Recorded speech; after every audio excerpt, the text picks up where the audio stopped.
all the time, and it's going to do one of two things. It's going to define you or it's going to drive you. And I thought we had some guys, including in particular this one to my left, really step up when our back's against the wall. And so really proud. It was a terrific night from a senior night perspective. Dylan, our manager, and Mason and Luke and Jacari and JB and Jackson, the impact that they've had, some short, some long. It is what it is. We pour into everybody, and it's a family. And so love all those guys and really pleased that we could send them out of the shack the right way. Clearly, I'm sure there's going to be some questions. I'm going to address it. I'm not going to take another question. There's been some adversity just with some injuries with Jackson and Brennan. To be completely truthful, I don't have all the information. It's really transpired in the last 12 to 24 hours. And so as we gather more information, we'll handle that internally, and as we continue to work to get ready to play these guys next Friday again. Injuries up? Yes.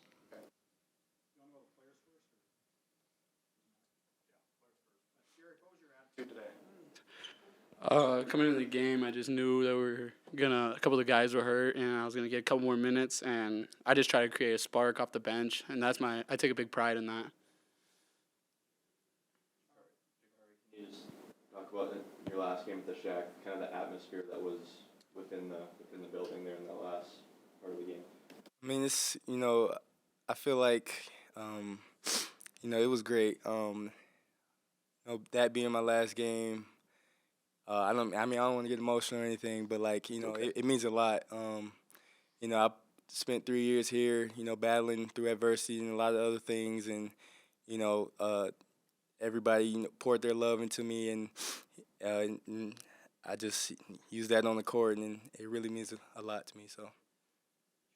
About what Darik's presence and minutes meant tonight for you? I mean, it was great. We always.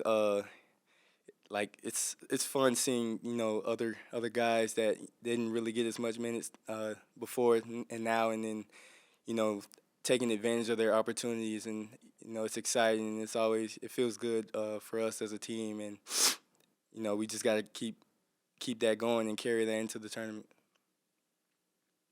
What kept you in this season? I mean, the minutes weren't always there. You had a defensive role this year.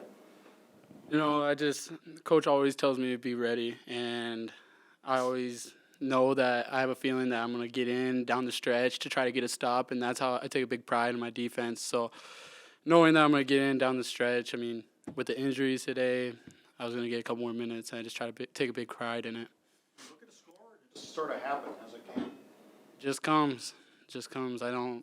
I just try to do my thing, and then if it comes to me, it comes to me. Responded to you. You were pretty visible out there. Can you describe that of either the crowd playing off you or you playing off the crowd? I think the crowd just knows that when I come off the bench, I'm going to try to bring a spark for the team, and like I said, I just take a big pride in that. The tempo is very back and forth. Did it take a little adjusting to get used to it for a minute there? No, I don't think so. I mean, I think like Coach always says, I just got to be ready. So. About matching up with these guys again in 9 days? Just is this a preview of what we're going to see in Sioux Falls next week? I mean, it's always hard to beat a team 3 times.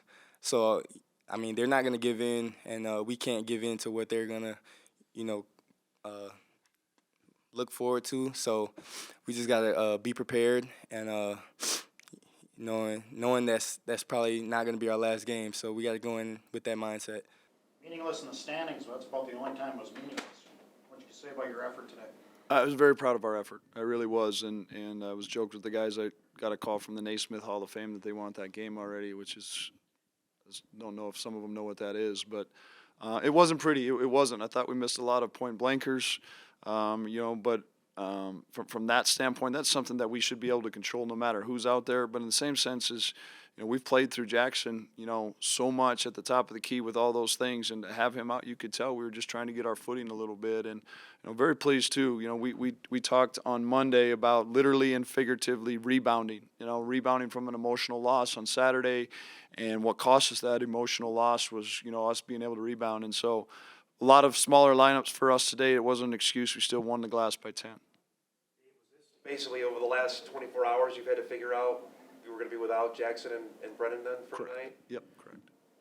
describe, I guess, that game planning of doing that and of knowing full well you may have to do this again a week from now? Yeah, I mean, I just think that's part of it, and I told the guys that at halftime. You know, Jackson's a really good player, but you all are really good players, and you got to continue to get your feet under you a little bit and go out there and execute. Be Division I basketball players, right? And I thought you saw some of those things in particular for Darik. And again, like Andy's not in the room, but you know, to drag that freshman out there and that kind of pressure for those amount of minutes, like you know, I cannot say enough about that kid's mental makeup right now. Smaller lineups, could that be something regardless of the injury situation? Because for a while they were playing kind of without a big two. Could that Yeah, I mean, we'll obviously, especially turning around and playing these guys, we'll continue to take a look at everything. Yep. Derek, was that a performance that you had saw coming, or was that just product of what was tonight? Well, you know, we've been doing this thing at the end of practice where we take like the Masons, the Jacksons, sometimes Javis, Jacari's, and we just send them to the side with Coach Strage, and they shoot and they do free throws. And then we've been doing some 4-on-4 compete stuff, and a lot of it we call it Y ball, street ball. They call their own fouls, you know, and we let them keep score, and it's been good. I think in some notes that we've taken, you know, this week with some guys, I feel like they've been playing their best basketball because of that. And Derek's a hungry kid. We know he's capable of scoring 1,600-plus points at Minot and all those things. And so, you know, just he mentioned it. The pride he takes in playing with that spirit, you know, was really on display. And I love the crowd tonight. You know, I felt like a couple of times, I'm like, where's that energy? Where's that energy? And they really fed off Derek's spirit, and that was great to see.